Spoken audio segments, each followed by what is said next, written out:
เฮ็ดให้ไฟไหม้ห้านซึ่งในค่ำวันที่1 สิงหาที่ผ่านมาในเวลา 11:30 นาทีแม้นได้เกิดเหตุไฟไหม้อยู่ที่ห้านขายเครื่องอยู่ที่ตลาดสุขสมบูรณ์รักษาเมืองท่าแขกแขวงขมวนหลังจากได้รับแจ้งความเจ้าหน้าที่แผนกตำรวจสกัดกั้นและก็ต้านอัคคีภัยปกส.แขวงขมวนก็ได้ฮีบฮ้อนนำเอารถมอดไฟจำนวน2 คันออกไปสกัดกั้นและก็มอดไฟจากการสืบสวนสอบสวนพบว่าต้นตอของการเกิดเหตุไฟไหม้ในครั้งนี้แม้นเกิดจากเท่าเลวันไฮได้จ้างสร้างจำนวน2 คนซึ่งเป็นคนสัญชาติเวียดนามเข้ามาจอดเล็กอยู่ที่ห้านของผู้เกี่ยวซึ่งในเวลาสร้างกำลังจอดเล็กได้เหตุให้สะเก็ดไฟตกใส่กระเป๋ายางหุยางโฟมใส่อาหารและตกใส่สิ่งของอื่นๆเหตุให้เกิดมีไฟไหม้และก็ได้ลุกลามไปที่ห้านอ้อมข้างรวมทั้งหมดจำนวน13 ห้านด้วยกันโดยในแต่ละห้านแม้นมีเครื่องขายเป็นวัตถุไวไฟอย่างเช่นกระเป๋ายางโฟมใส่อาหารบังแก๊สยาสูบกระดาษและก็เครื่องแห้งประเภทต่างๆจำนวนหลายในขณะที่ไฟกำลังลุกลามก็ได้ระดมเอากำลังปกสและพ่อแม่ประชาชนพร้อมกันเข้าช่วยเหลือเพื่อช่วยควบคุมไฟและยกย้ายสิ่งของออกจากจุดไฟไหม้เพื่อลดผ่อนความเสียหายให้ได้หลายเท่าที่จะหลายได้พร้อมเดียวกันนี้ก็ได้ระดมรถมอดไฟจากภาคส่วนต่างๆรวมทั้งหมดแมน13 คันด้วยกันเข้ามาช่วยมอดไฟซึ่งในนั้นประกอบมีรถมอดไฟจากทั้งเมืองหินบูน1 คันจากเมืองหนองบก1 คันจากบริษัท BM 2 คันจากบริษัทเกตสุวรรณ1 คันจากบริษัทฝุ่นโปรตัสอาซีโปรตัสสากลลาวจำกัดผู้เดียว1 คันและก็จากทางบริษัท TNT 1 คันและรถมอดไฟจากแขวงนครพนมราชอาณาจักรไทยอีกจำนวน4 คันด้วยกันส่วนว่าผลเสียหายแมนยังบ่ทันสามารถประเมินมูลค่าได้ซึ่งยังอยู่ในขั้นตอนของการเก็บกำข้อมูลรายละเอียดเพิ่มเติมนั่นเองนะผู้ชมซึ่งวันในระยะหลายวันที่ผ่านมาแน่นอนเลยทางโทรภาพนครหลวงเวียงจันทร์ของพวกเขาก็ได้นำเอาความคืบหน้าแต่ละระยะอิงตามบทรายงานจากคณะกรรมการปกครองตาแสงนาเสเมืองท่าแขกได้ระบุว่าหลังจากได้รับแจ้งความจากการจัดตั้งบ้านธรรมปกส.กลุ่มและอำนาจการปกครองท้องถิ่นจึงได้ฮีบฮ้อนลงกวดกาสถานที่เกิดเหตุตัวจริง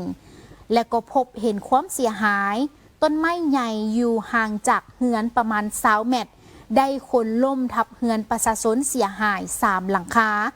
มีเฮือนไม้1 หลังถูกหักเพหมดและเฮือนดินอีก2 หลังกระเบื้องมุ้งหลังคาแตกเสียหาย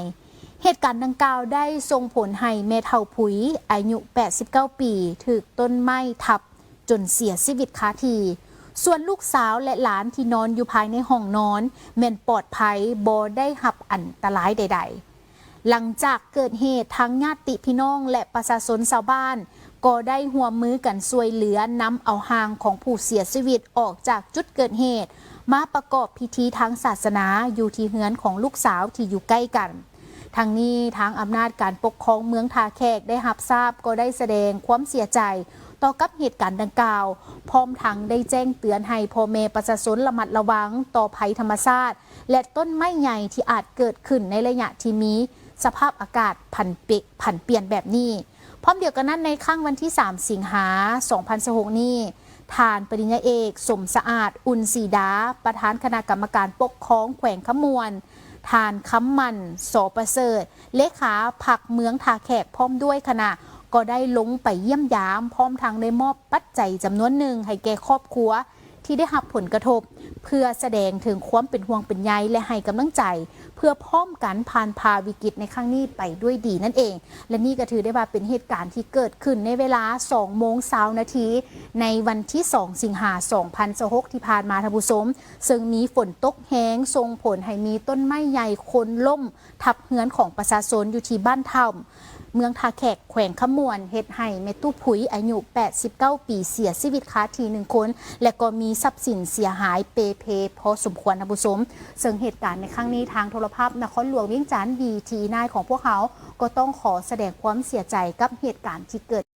ในค่ำวันที่5 สิงหาคม 2026 นี้ทานเพชรไซวิไลทองห้องเลขาพรรคเมืองประธานคณะกรรมการปกครองเมืองสำใต้ได้ลงสุกยูประชาชนบ้านห้วยสาราเมืองสำใต้แขวงหัวพันในการปลูกกาแฟเพื่อเป็นเศรษฐกิจจุดสูงที่ยืนยงโดยการเข้าร่วมมีทานสมศักดิ์พ้นปัญญากรรมการพรรคเมืองว่าการหัวหน้าองค์การเกษตรกรรมและสิ่งแวดล้อมเมืองทานห่วงเทกวงตั้งหน้าบริษัทต้วนเจืองแท่งส่งเสริมเกษตรกรรมจำกัดพร้อมนั้นก็มีคณะกรรมการปกครองตาแสงหนองคำพร้อมด้วยพนักงานวิชาการอำนาจการปกครองบ้านและพ่อแม่ประชาชนบ้านห้วยสาราเข้าร่วมกันอย่างพร้อมเพรียงสำหรับการลงสุกยูในครั้งนี้คณะกรรมการคณะการนำเมืองสำใต้และทางบริษัทก็ได้ลงสำรวจเบิ่งสภาพต้นตอของกาแฟในพื้นที่ตัวจริงพร้อมทั้งแนะนำด้านวิชาการในการรักษาดูแลต้นกาแฟให้แก่ประชาชนโครงการดังกล่าวแม่นสอดคล้องกับแผนยุทธศาสตร์การพัฒนาเศรษฐกิจสังคมของเมืองสำใต้ที่เน้นใส่สุกยูการหันเปลี่ยนอาชีพของประชาชนจากการเฮ็ดกสิกรรมแบบดั้งเดิมหรือการถางป่าเฮ็ดไร่มาสู่การปลูกพืชอุตสาหกรรมเป็นสินค้าโดยเฉพาะแมนกาแฟซึ่งเป็นพืชที่มีทาแห้งเหมาะสมกับสภาพภูมิอากาศของท้องถิ่นและมีตลาดรองรับที่ชัดเจนนั่นเองซึ่งว่าในโอกาสดังกล่าวทานพรศรีต่างนาให้อำนาจการปกครองบ้านก็ได้คืนผ่านบทสรุปย่อโดยได้ยกให้เห็นถึงความเอาใจใส่ของพรรคและรัฐขันเทิงและความกระตือรือร้นของประชาชนในการปลูกพืชเป็นสินค้าเพื่อสร้างเศรษฐกิจให้แก่ชุมชนท้องถิ่นพร้อมนี้ทางบริษัทยังได้สนองเทคนิควิชาการนับตั้งแต่ขั้นตอนการเกี่ยมดินการปลูกการบัวระบัดรักษาไปจนถึงการรับประกันการรับซื้อผลผลิตคืนจากประชาชนในราคาที่เป็นธรรมเพื่อสร้างความมั่นใจให้แก่ประชาชนในการลงทุนทางด้านแรงงานและเวลาแนใส่สร้างรายรับที่มั่นคงนั่นเองทั้งนี้บ้านห้วยสาราแม่นได้เริ่มปลูกกาแฟมาแต่ปี 2025 เป็นต้นมาปัจจุบันมีประชาชนจำนวน65 ครอบครัวได้ลงมือเพาะปลูกในเนื้อที่ประมาณ40 กว่าเฮกตาร์มีต้นกาแฟทั้งหมดประมาณ 184,500 ต้นคาดว่าในปี 2028 จะสามารถเก็บเกี่ยวผลผลิตได้และในนั้นทานเพชรไซวิไลทองก็ได้โอ้ล้มและก็เน้นให้องค์การเกษตรกรรมและสิ่งแวดล้อมเมืองลงติดตามสุกยูและให้คำปรึกษาทางด้านเทคนิคอย่างเป็นปกติเพื่อรับประกันให้ต้นตอหรือต้นกาแฟมีการเจริญเติบโตที่ดีให้ผลผลิตสูงและกลายเป็นแหล่งรายรับหลักของพ่อแม่ประชาชนเพื่อสร้างเศรษฐกิจให้มีอยู่มีกินนั่นเองและนี่ก็ถือได้ว่าเป็นอีกหนึ่งเวียกงานอยู่ที่ทางแขวงหัวพันเมืองสำใต้ที่ทางคณะได้มีการลงสุกยูพ่อแม่ประชาชนของทางบ้านห้วยสาราปลูกกาแฟเพื่อหันเปลี่ยนเป็นเศรษฐกิจกองประชุมพบปะในครั้งนี้แมนได้จัดขึ้นในครั้งวันที่5 สิงหาคม ปี 2026อยู่ที่ห้องว่าการนครหลวงเวียงจันทน์นำโดยทานนางโคตามินพงษ์ยาหลักประธานสหพันธ์กรรมบาลนครหลวงเวียงจันทน์และทานหลีสีห้องประธานสหพันธ์กรรมบาลแขวงยุ่นนานการพบปะในครั้งนี้เป็นการแลกเปลี่ยนบทเรียนร่วมกันครั้งที่3ซึ่งนับแต่ปี 2024 จนมาถึงปัจจุบันทางสหพันธ์กรรมบาลนครหลวงเวียงจันทน์ได้เอาใจใส่ยกสูงทักษะสีมือแห่งงานจัดกิจกรรมสร้างสรรค์ส่งเสริมวัฒนธรรมกีฬาสร้างความสามัคคีและอื่นๆนอกจากนี้ในระยะปี 2025 ที่ผ่านมาทั้งสองฝ่ายก็ได้ร่วมกันจัดกิจกรรมที่ประสบผล สำเร็จหลายด้านเป็นต้นก็คือจัดกิจกรรมฝึกอบรมวิชาชีพไฟฟ้าขั้นพื้นฐานโดยการซี้นำและส่งเชี่ยวชาญมาจากวิทยาลัยเทคนิคยุนานและการแข่งขันทักษะทางด้านฝีมือแรงงานเกี่ยวกับการบรรยายการตลาดการสร้างบทนำเสนอ PPT อยู่เขตพัฒนากวมรวมไซเสถาจัดกิจกรรมแข่งขันทักษะการเว้าภาษาจีนลาวการดึงดูดการลงทุนของเขตพัฒนาและแข่งขันฝีมือแรงงานในโอกาสครบรอบ 5 ปีแห่งการเปิดนำไส้ทางรถไฟลาวจีนพร้อมกับกิจกรรมอื่นๆอีกด้วยและเพื่อสืบต่อการพัวพันหัวมือในต่อหน้าและก้าวไปสู่การเซ็นบทบันทึกความช่วยเหลือร่วมกันในโมโมนี้ทั้งสองฝ่ายก็ได้เห็นดีสืบต่อสุกยู่การหัวมือใน5ด้านต้นต่อเซ็นการพบปะแลกเปลี่ยนบทเรียนของคณะผู้แทนทั้งสองฝ่ายการสร้างและยกระดับทางด้านวิชาการเวียกงานกรรมบาลให้แก่พนักงานกรรมบาลอาชีพ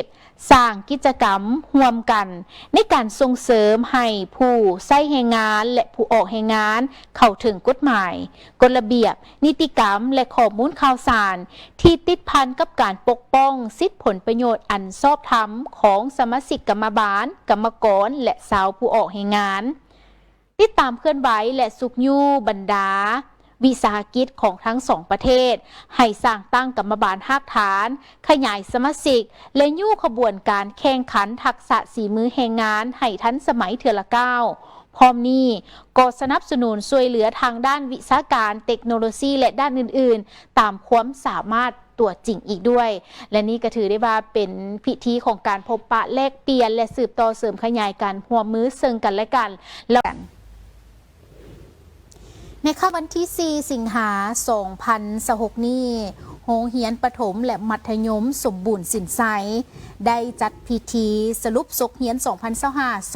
2025-2026 พร้อมทางมอบใบประกาศนียบัตรให้กับนักเรียนสั้นจบสั้นป .5 มัธยมต้นม .4 และมัธยมปลายม .7 อยู่ที่ศูนย์การค้าลาวไอเทคนครหลวงเวียงจันทร์โดยการเป็นเกียรติเข้าร่วมของทานนางหลีป่าเอี้ยหลีเบาเป้าหัวหน้าแผนกศึกษาธิการและกีฬานครหลวงเวียงจันทร์ทานนางอาลีพ้นเสนาผู้อำนวยการโรงเรียนประถมและมัธยมสมบูรณ์สินไซพร้อมด้วยคณะอำนวยการครูอาจารย์นักเรียนและพ่อแม่ผู้ปกครองเข้าร่วมกันอย่างพร้อมเพรียงในพิธีก็ได้รับฟังการผ่านบทสรุปประจำศกเรียน 2025-2026 ซึ่งได้ยกให้เห็นถึงผลงานการเคลื่อนไหวด้านต่างๆเป็นต้นก็คือด้านการเรียนการสอนและผลการสอบเสิ่งซึ่งการเสิ่งเลื่อนขั้นสั้นประถมขั้นป .1 ถึงป .4 แม่นได้100ส่วนห้อยสอบเสิ่งได้สมบูรณ์ 93.15 ส่วนห้อยนักเรียนเก่งรอบด้านแม่นมี238 คนผลการสอบเสียงเลื่อนขั้นสั้นมัธยมแม่นได้100ส่วนห้อยสอบเสียงได้สมบูรณ์ 99.62 ส่วนห้อยถือว่าลื่นคาดหมายนักเรียนเก่งรอบด้านแม่นมีจำนวน215 คนสำหรับการแข่งขันนักเรียนเก่งขั้นป .5 ม .4 และม .7 ทั่วเมืองจันทบุรีแม่นได้อันดับ1หาสมเสยจำนวน38 คนสั้นประถมป .5 คันทั่วเมืองจันทบุรีได้อันดับ1หาสมเสยจำนวน8คนคันนครหลวงได้อันดับ1หาสมเสยจำนวน7คนสั้นมัธยมตอนต้นม .4 คันทั่วเมืองจันทบุรีได้อันดับ1หาสมเสยแม่นมีจำนวน20คนคันนครหลวงเวียงจันทร์ได้อันดับ1หาสมเสยแม่นมีจำนวน9คนและคันทั่วประเทศได้อันดับ2แม่นมีจำนวน2คนก็คือนางเพชรอนงวงสุดใจในวิชาภาษาลาววรรณคดีและนางอินทิดาไสยสุขในวิชาคณิตศาสตร์พร้อมเดียวกันนั้นสั้นมัธยมตอนปลายม .7 คันทั่วเมืองจันทบุรีได้อันดับ1หาสมเสยแม่นมีจำนวน12คนนั่นเอง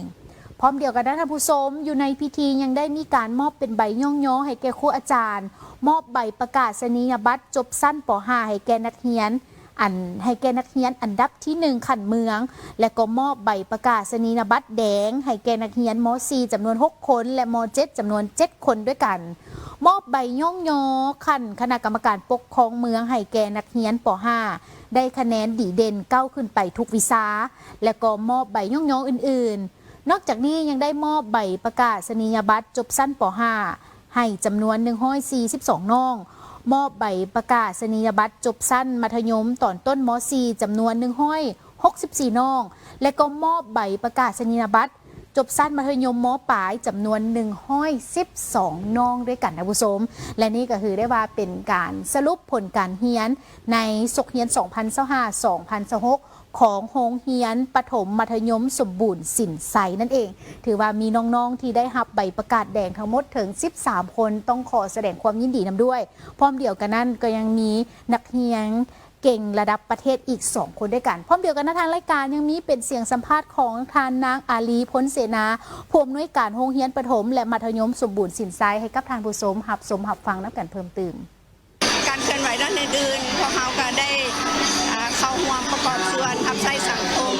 คือบรรดาน้องเยาวชนพวกเขาก็ได้เข้าร่วมทับใช้กองประชุมใหญ่คณะผู้แทนทั่วประเทศของพรรคครั้งที่12และกองประชุมใหญ่ของส่วนกลางสาวนุ่มของสหพันธ์แม่หญิงและของบรรดากระทรวงต่างๆเนาะนอกจากนั้นพวกเขาก็ได้ส่งนักเรียนไปเข้าร่วมการตั้งค่ายแฮกเซียว2ด้วยน้องอยู่นครเชียงไฮ้แล้วพวกเขาก็ได้เปิดส่วนศึกษากสิกรรมและสิ่งแวดล้อมของเรียนเชียงไฮ้ขึ้นเพื่อว่าเห็นได้ให้น้องนักเรียนได้ติดพันกับการปฏิบัติตัวจริงเทียบคู่กับการเรียนทฤษฎีอยู่ในห้องการนอกจากนั้นมันพวกเขาก็ได้เคลื่อนไหวด้านอื่นๆร่วมกับแขนงการอื่นเพื่อว่าได้มาพัฒนาหรือว่าเปิดโอกาสให้น้องนักเรียนนี่ได้กล้าแสดงออกพรสวรรค์ของตนเองได้ส่งข้าเจ้าเข้าร่วมการแข่งขันถามตอบวิทยาศาสตร์หรือว่าการแข่งขันกีฬาศิลปะเป็นต้นซึ่งว่าในอนาคตเนาะหมายความว่าศกเรียน 2026-27 ที่จะมาถึงนี้พวกเขาก็จะได้ปรับปรุงเนาะการบริหารโรงเรียนให้ได้ดีขึ้นกว่าเก่าตามการแนะนำของทางขันคุมก็คือขันกระทรวงศึกษาและแผนกศึกษาธิการและกีฬานครหลวงเป็นต้นเพื่อว่าเฮ็ดได้ให้ครูหันได้มีการฝึกอบรมและก็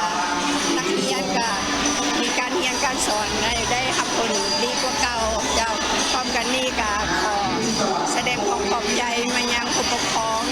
ที่ให้การสนับสนุนโรงเรียนร่วมมือกับโรงเรียนที่สอนนักเรียนให้ได้รับผลสำเร็จทุกมื้อนี้เนาะเจ้าท่านผู้ชมและนี่ก็ถือได้ว่าเป็นภาพบรรยากาศที่พวกเรานำมาให้ทุกท่านนั้นได้ติดตามน้ำกันต้องขอแสดงความดีใจและก็สมเสยกับน้องๆที่จบประถมและก็มาพร้อมกันในค่ำวันที่4 สิงหาคม 2026อยู่ที่ห้องว่าการแขวงอุดมไซโดยภายใต้การเป็นประธานของทานปริญญาเอกกองแก้วไซสงครามกรรมการศูนย์กลางภาคห้องประธานคณะประจำสภาแห่งชาติทานบุญคงลาเจียมพรกรรมการศูนย์กลางภาคเลขาพรรคแขวงประธานสภาประชาชนแขวงพร้อมนั้นก็มีบรรดาสมาชิกสภาแห่งชาติปกส.แผนกการองค์การลัดเทียบเท่าและพนักงานแขนงการที่เกี่ยวข้องเข้าร่วมด้วยกันภายหลังที่คณะรับผิดชอบได้กล่าวถึงจุดประสงค์พร้อมทั้งกล่าวต้อนรับทานหองประธานสภาแห่งชาติแล้วก็ได้รับฟังการรายงานโดยย่อเกี่ยวกับสภาพของการจัดตั้งปฏิบัติเวียกงานรอบด้านของแขวงอุดมไซหลังจากนั้นท่านเข็มพรอโนไทยห้องหัวหน้าห้องว่าการสภาแห่งชาติก็ได้ขึ้นผ่านมติว่าด้วยการสร้างตั้งกงจักรและแต่งตั้งประธานห้องประธานและคณะสมาชิกสภาแห่งชาติประจำเขตเลือกตั้งที่4แขวงอุดมไซฉบับเลขที่184/คปจลงในค่ำวันที่8 กรกฎาคม ปี 2026 โดยได้แต่งตั้งทานบุญคงหลาเจียมพรเป็นประธาน แต่งตั้งทานนางคำมันแก้วบุญหวนเป็นห้องประธาน แต่งตั้งทานนางวิลวรพันธวงศ์เป็นคณะ แต่งตั้งทานแก้วเจริญเสียยิงย่างเป็นคณะ แต่งตั้งทานดรนางสิทธิวรหงสาคอนเป็นคณะ แต่งตั้งทานค้อนศรีไซยมอนเป็นคณะ แต่งตั้งทานนางมณีจูยาจงว่าเป็นคณะ และแต่งตั้งทานพันโทแก้ววิเศษลูกศรน้อยเป็นคณะ พร้อมเดียวกันนั้นอยู่ในพิธีที่มีความหมายความสำคัญในครั้งนี้ทานปริญญาเอกกองแก้วไซสงครามกรรมการส่วนกลางภาคห้องประธานสภาแห่งชาติในนามประธานกองประชุมก็ยังได้เป็นเกียรติให้คำโอ้ล้มต่อพิธีและทานบุญคงหลาเจียมพรกรรมการส่วนกลางภาคเลขาพรรคแขวงประธานสภาประชาชนของแขวงก็ได้ขึ้นรับการโอ้ล้มดังกล่าวน้ำเติมอีกด้วยแล้วนี่ก็ถือได้ว่าเป็นพิธีของการประกาศแต่งตั้งประธานห้องประธานสำหรับกองประชุมดังกล่าวนี้ไม่ได้จัดขึ้นในวันที่ 3 สิงหาที่ผ่านมา โดยการเป็นประธานของทานวันไซสีปัจจัยห้องประธานคณะกรรมการปกครองเมือง ทั้งเป็นประธานคณะกรรมการคุ้มครองภัยพิบัติขันเมือง ทานสายทองไซปัญญาหัวหน้าห้องการแรงงานและสวัสดิการสังคมเมือง มีคณะกรรมการคุ้มครองภัยพิบัติขันเมืองเลขาผักบ้านในบ้านเข้าร่วมน้ำกันในกองประชุมทานสายทองใสปัญญาก็ได้รายงานสภาพการจัดตั้งปฏิบัติเวียกงานคุ้มครองภัยพิบัติในปี 2025 และทิศทางแผนการในปี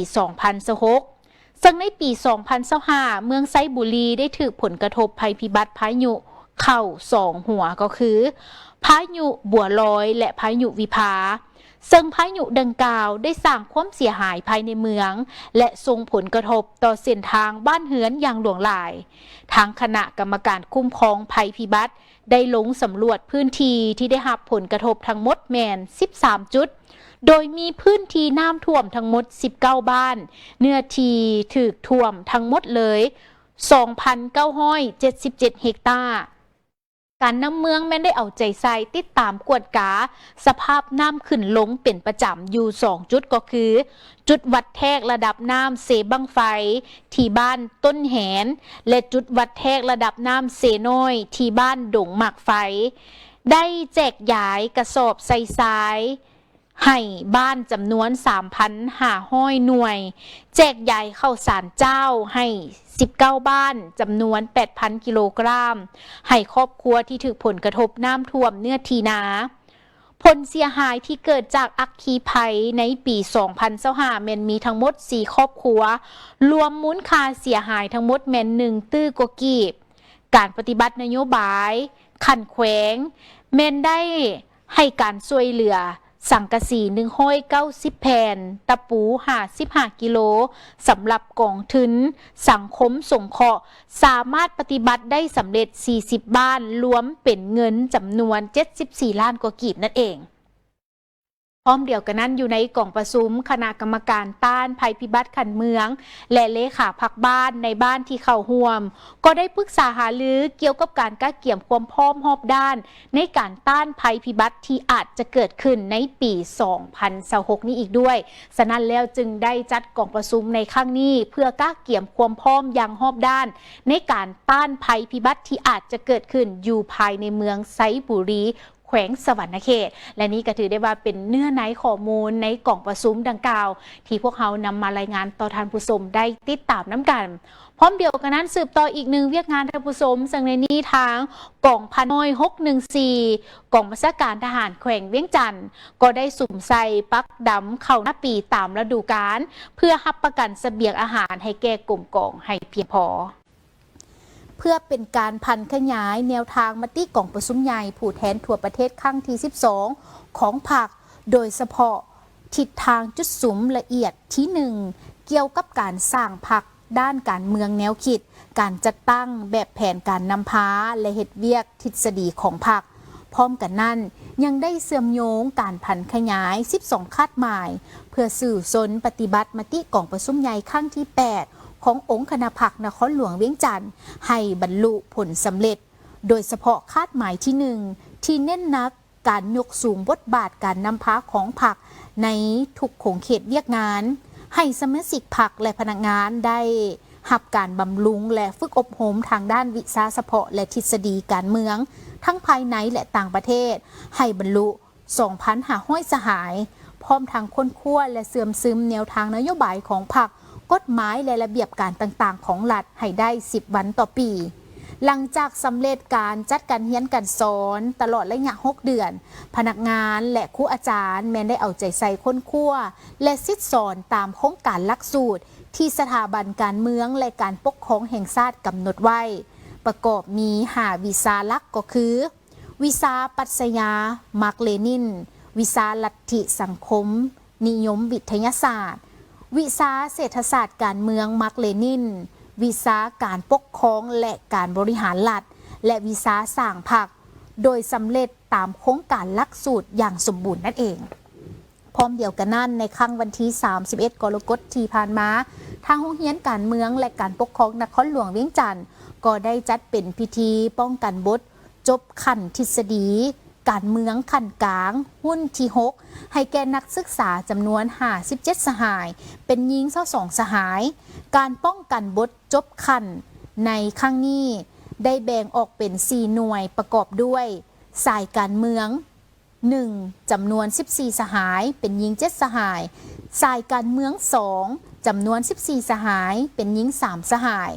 สายเศรษฐศาสตร์การเมืองจำนวน15 สหายเป็นหญิง8 สหายและสายปกครองจำนวน14 สหายเป็นหญิง3 สหายสำหรับการป้องกันบทจบขั้นในครั้งนี้จะได้ดำเนินไปตามโครงการหลักสูตรที่กำหนดไว้ในระยะเวลา7 ชั่วโมงเต็มนั่นเองนะผู้ชมและนี่ก็ถือได้ว่าเป็นการจัดพิธีป้องกันบท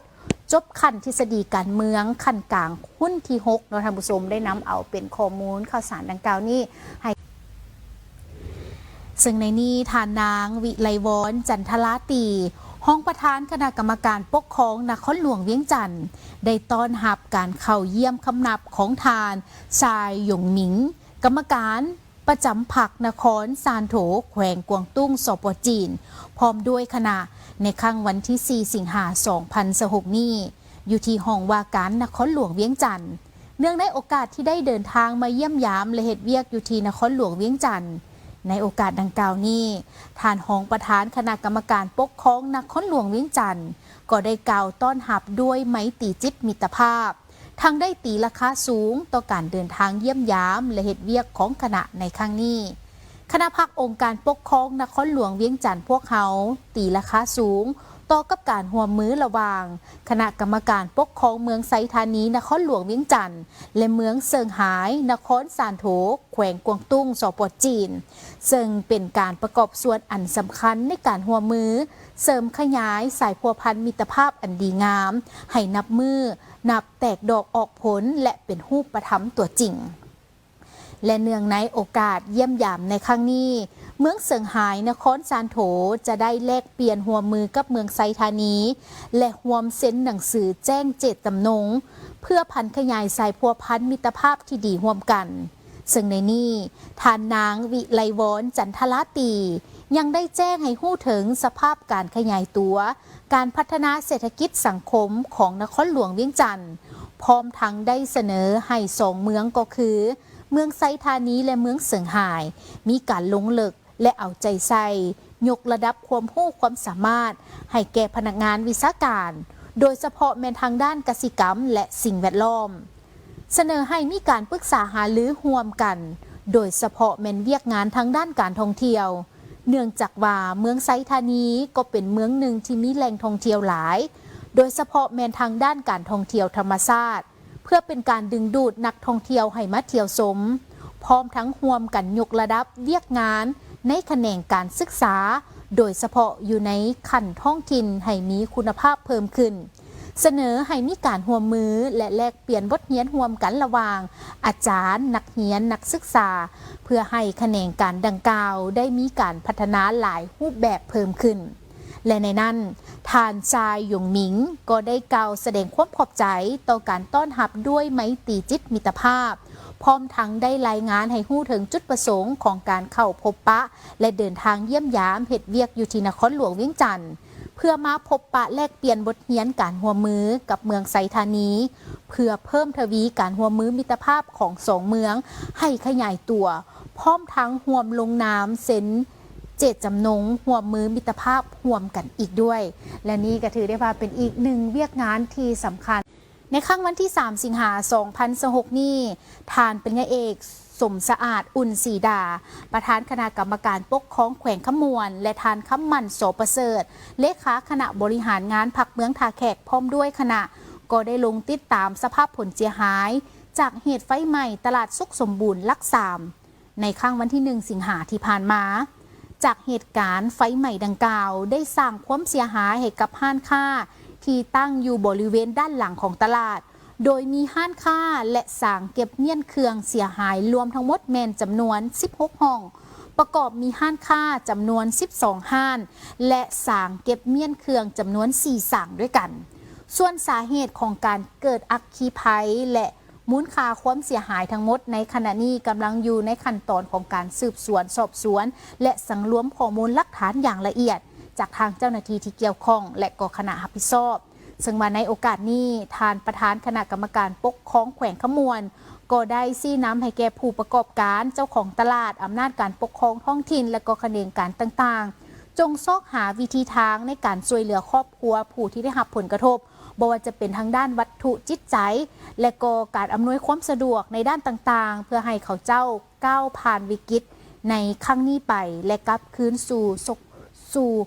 สภาพปกติโดยไวนั่นเองนะผู้ชมอันนี้ก็เป็นเหตุการณ์ที่เกิดขึ้นเนาะพวกเขาก็ได้นำเอาความคืบหน้าดังกล่าวมารายงานต่อทานผู้ชมเพิ่มเติมนั่นเองอันนี้ก็เป็นภาพที่ทางเจ้าหน้าที่ได้มีการช่วยเหลือ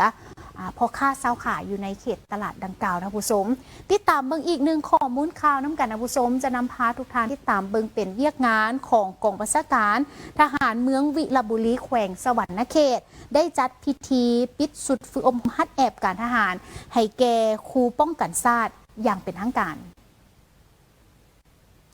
สำหรับเวียกงานดังกล่าวพิธีในครั้งนี้แม้ได้จัดขึ้นในท้ายอาทิตย์ที่ผ่านมาโดยการเป็นประธานของทานสหายสุขสาครโพธิราชประธานคณะกรรมการป้องกันชาติป้องกันความสงบขันเมืองวีรบุรีทานพันโทบุญเสริมลิ้นสัญญาหัวหน้าการเมืองกองบัญชาการทหารเมืองรองประธานคณะกรรมการป้องกันชาติป้องกันความสงบขันเมืองมีคณะพักคณะบรรษาและก็แขกถึกเชิญเข้าร่วมด้วยกันการฝึกอบรมแมนได้เริ่มดำเนินมาตั้งแต่วันที่1จนถึงวันที่31 กรกฎาคม 2026รวมทั้งหมดแมน31 วันด้วยกันจึงได้สำเร็จลงตามแผนการในตลอดระยะของการฝึกอบรมบรรดาสหายนักรบและก็ครูป้องกันชาติแมนได้รับการฝึกฝนทั้งภาคทฤษฎีและก็ภาคปฏิบัติตัวจริง